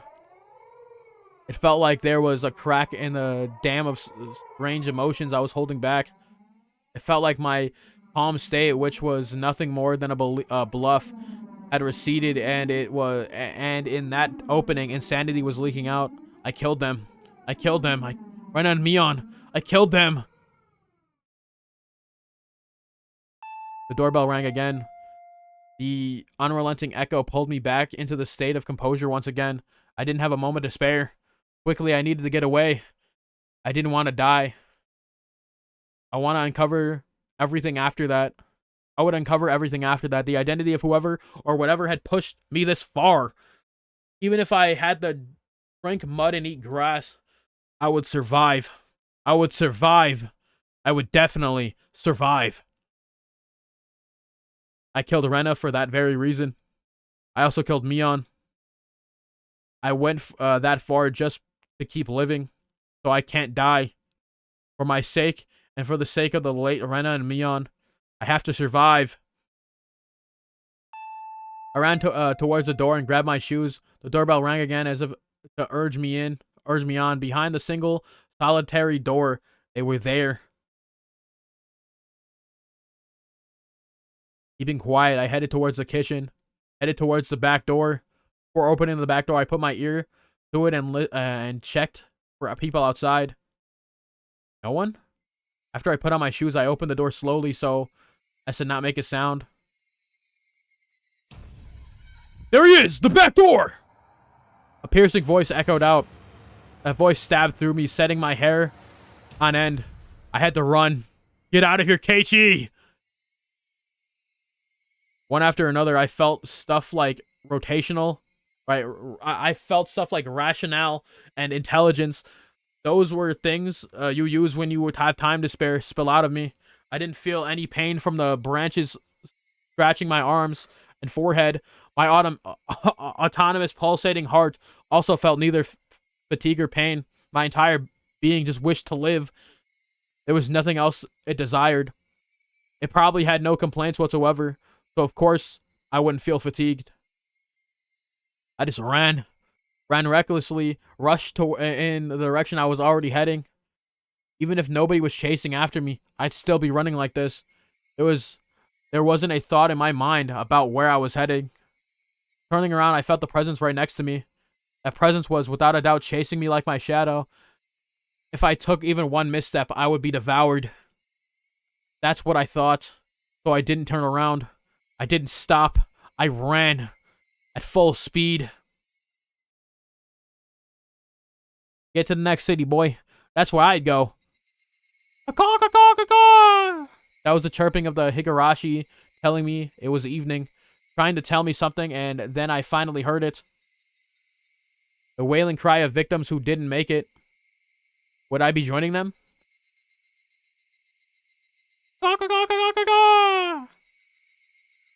Dude, I'd be running straight to the next city because, like, what would they have? What would they have? You know, like my rationality would be like, what would they have? You know, for like against me for going over there to like the city, like another city, bro. I'd be running if I'm already running this crazily, bro. I'm running to another city, bro. Only the Higurashi knew. They knew everything. They definitely knew. So I ran towards where I could hear more of the Higurashi chirps. But the farther I ran, the farther away their chirping became. I couldn't get near them. Where are all you running away? Was it my fault? Was I the one to blame? Then I'll apologize. I'm sorry. I'm sorry. I'm sorry. Sorry. I'm sorry. I'm sorry. I'm sorry. I'm sorry. I'm sorry. I'm sorry. I'm sorry. I'm sorry. I felt that only the Higurashi knew. They cry. Damn. Okay. Damn, this shit crazy. I think it gotta wrap up soon, though, right? At like, probably at 6 hours, to be honest. I'm not even looking at my OBS right now. The smoking room was filled with a cloud of cigarette smoke. The expensive smoke filter gave off some crackling electric noise, but it didn't seem like it was doing anything at all. Why do smokers have to be shoved so far down this corridor where the sun didn't even reach? I recall hearing that the tax revenue from tobacco was about a tenth of the municipality's revenue. We were the most heavily taxed members of this municipality. Damn. Municipality, bro. There we go. So I really wish they'd show us a little more respect. Why would you discard the 5 Manzu here? Or why would you discard the 5 Manzu here? It's just decreasing your options. One of the younger detectives was having a staring contest with the Mahjong magazine called Next Turn. You're still in Tenpei if you cut the 5 Manzu. If you're betting on Haite, then shouldn't you be going into it with a Mangan?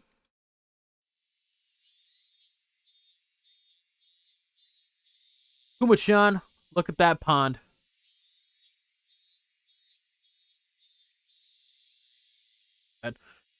It's a safe tile.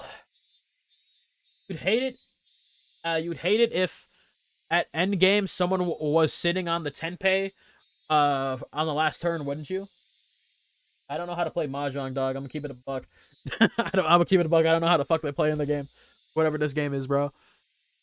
The kid let out another groan, put out a cigarette, and then took out another one.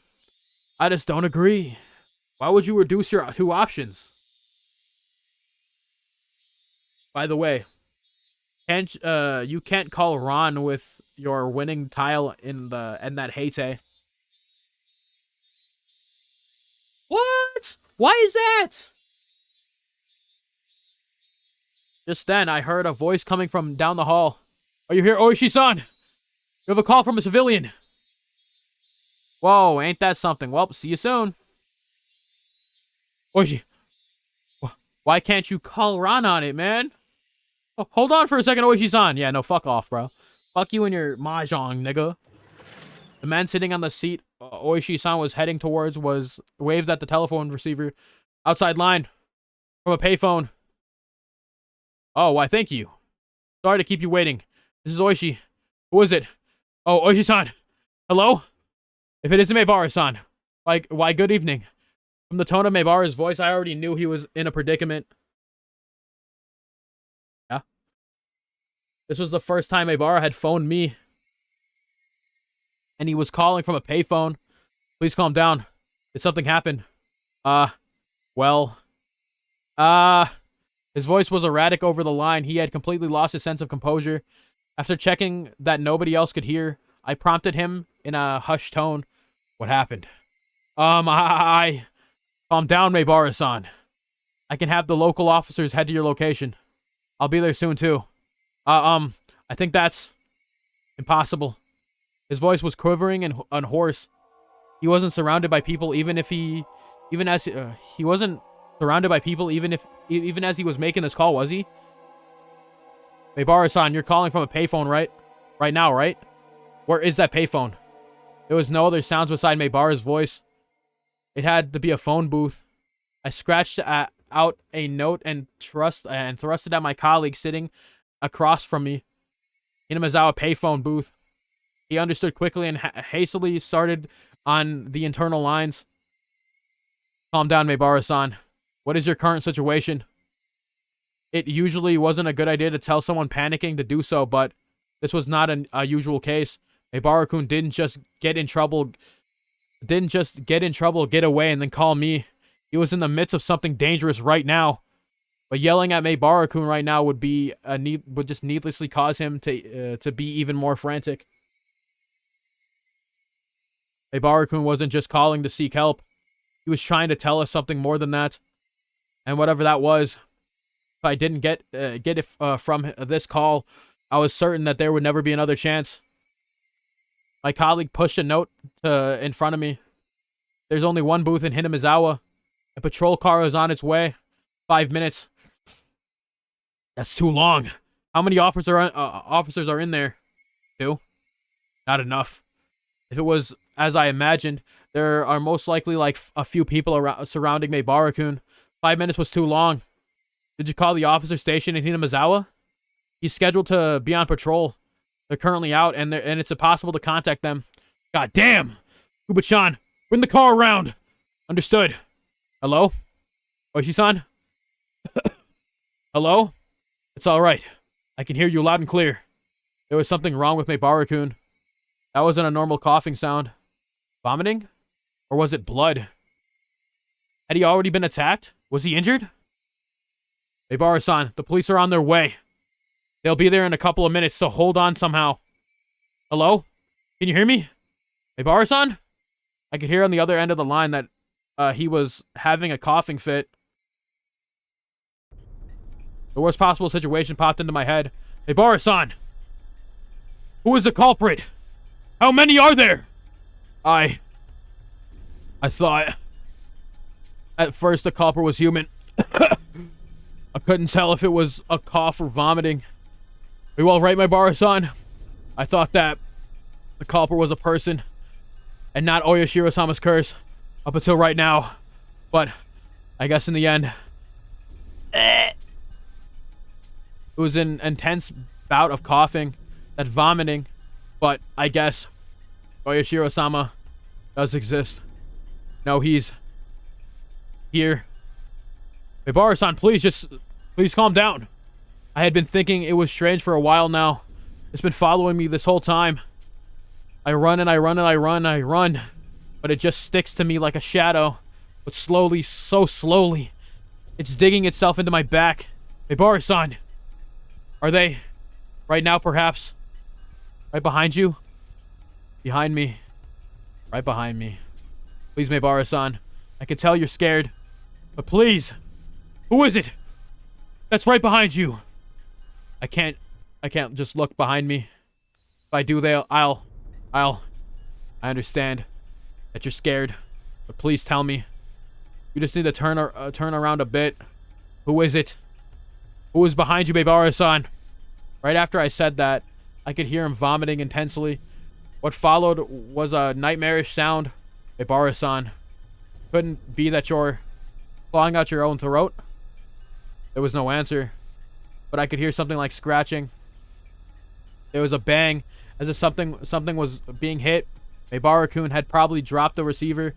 I could hear groaning and vomiting all over and on the other end and repeating abnormal noise.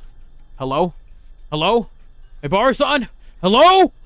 I knew how far away my voice would sound on the other end, but I couldn't help but shout. At that moment, I heard whispering coming from the other end. I couldn't tell if what he was saying. From the way he was saying it, was he talking to himself? Or was he talking to someone there? Hello? Maebara-san? Rather than the whispering, it would sound like a mantra he was chanting over and over. I focused my senses trying to pick up on what he was saying. What was he repeating? What exactly? Beep. Suddenly the line went dead. Did he use up his time? It was because it was a payphone. It was because it was cut abruptly. The last thing he said came out so clearly in my mind. Oishi-san, the car is a go. Oishi-san? It was... Sorry. Oishi-san? That's what he was repeating over and over. He said, I'm sorry. I had a gut feeling. There was no longer a need to hurry. I could hear the chirp of the Higurashi spilling in from the open window. I should have been able to hear them this entire time. I just wasn't paying any attention. Why did I focus on them all of a sudden? Were they trying to tell me something? Only the Higurashi knew. That's how I felt. Damn, so Maebara is dead? So KEIICHI's dead? Just like that. This is the end of the chapter 1. July 1983. Hinamizawa, a remote village near Shishibone City. There was a murder involving 2 female students. The suspect is Keiichi Maebara, aged something. There's suspect called over his 2 female classmates, Rena Ryuga, Mion Sonizaki, to his house and beat them to death with a metal bat. So that's not true. I mean, the beating part was. The scene of the crime was the suspect's room on the 2nd floor of his house. Inside of the room was covered with a significant quantity of splattered blood, and there were signs of a struggle with the victims. In addition, to the scene of the crime, the entryway, living room, and kitchen all had traces of a struggle. At the entryway, the shoe rack had a wall, and the wall had evidence being impacted of a strong blunt force. It was believed that there was some bat. The same bat was used as a murder weapon. Having no traces of blood, it is believed that the destruction occurred before the murders. There's a possibility that the suspect overpowered them. In the living room, the rug had been pulled back, then thrown aside. It is hard to believe that the connection to the struggle with the victims, and thus the reason was inconclusive or some shit. In the kitchen, the garbage bag was torn open, and the contents were spread out on the floor. Garbage was strewn about to the surrounding area, and handprints believed to belong to the suspect were discovered. It is believed that the suspect had, for some reason, taken the garbage out and struck it with his hands. The reason for his remains unknown. In addition, there was a note stuck to the fridge. The words, "Was there a needle?"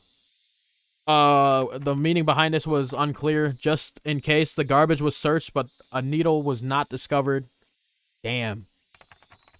Though the garage door was functional, it had been left open ever since the suspect moved in. The garage door was found closed. The suspect's fingerprints were discovered in the garage door. The reason behind this is unknown. The suspect fled the scene of the crime. However, a patrolling car officer, Hinamizawa PD, found a suspect collapsed inside a phone booth. At the time of discovery, the suspect was unconscious in critical condition. He was rushed to the local hospital for treatment, but did not regain consciousness and died 24 hours later. Fuck. So our boy's dead. The result of the autopsy indicate that the immediate cause of death was to have been hypovolemic shock. It was determined that the suspect had clawed out his own throat with his fingernails and resulted into bleeding to death. With the similarity of the death of Tomitaki-san the prior week, the police believe that they're in connection to, and there to be a connection. Have opened the investigation. However, due to the wishes of the local authorities, it will be a confidential investigation. Due to the abnormal nature of the death, it was suspected that the drugs were involved. What prompted all this remains inexplicable. As such, however, with several accounts of the suspect's bizarre behavior, suspect from his group of friends, isolation, inexplicable behavior. Several days before the incident, the suspect began carrying around a metal bat. The suspect was observed displaying aggressive behavior and as well as taking to himself at school. The 2 days before the incident, the suspect declared to his friends that the possibility of his own death. But due to these circumstances, the police have begun an investigation into the possibility of this crime was not committed on impulse, but clearly something else. Afterwards, a note was found in the suspect's room and that he had written himself. The note was written on 2 sheets of B5 college ruled notebook that had been torn in half, and trying to conceal it was struck hidden. The contents were written in the appendix. Yep. The police believe it to be strongly related to the incident. The police changed their line of investigation based on the possibility that the suspect was involved in some sort of incident himself. However, no further clues were found, casting doubt on the credibility of the note. Was the crime impulsive or premeditated? With the situation unclear and the further development, the case has been labeled as unresolved. Of course it fucking has. However, the following year, suspicion arose regarding the nature of the note. The note was not written on 2 halves of B5 paper from separated sheets, but was originally a single sheet of B5 paper. In order to erase several lines from the middle, someone had torn them out. Wow, so they found it before. Judging from the size of the letters and the missing sections, it is estimated to be 2 to 3 lines. It is highly probable the person eliminated the lines in question is not the suspect. In addition, judging from the traces of large quantities of cell phone tape being stuck to the back of the clock, or tape, cellophane tape, something other than the note has been stuck there, has arisen. The person who discovered the crime was the detective rumored to be in connection with the incident, Kuroda Oshi. He underwent voluntary questioning but denies involvement in any damages to the note. Damn. The suspect note. I'm guessing the Rena part was out of here.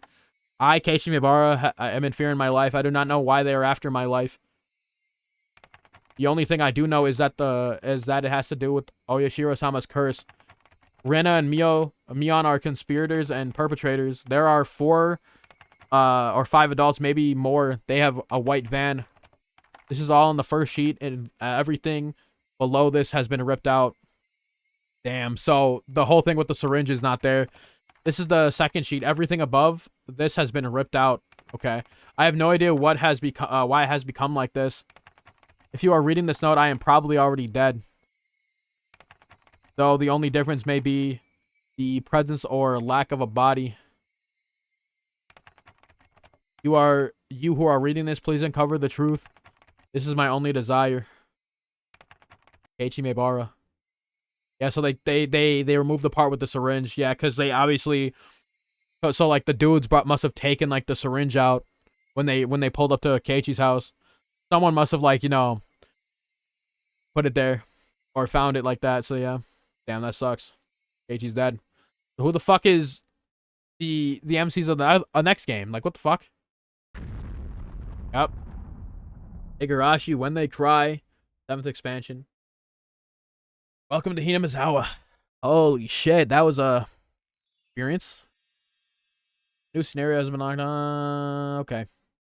Wow. So that's something. That's it.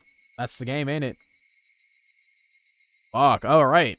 I decided to say fuck it and get it all done today. This has been 6 fucking hours, bro. So I'm cutting this shit into 2 videos, bro.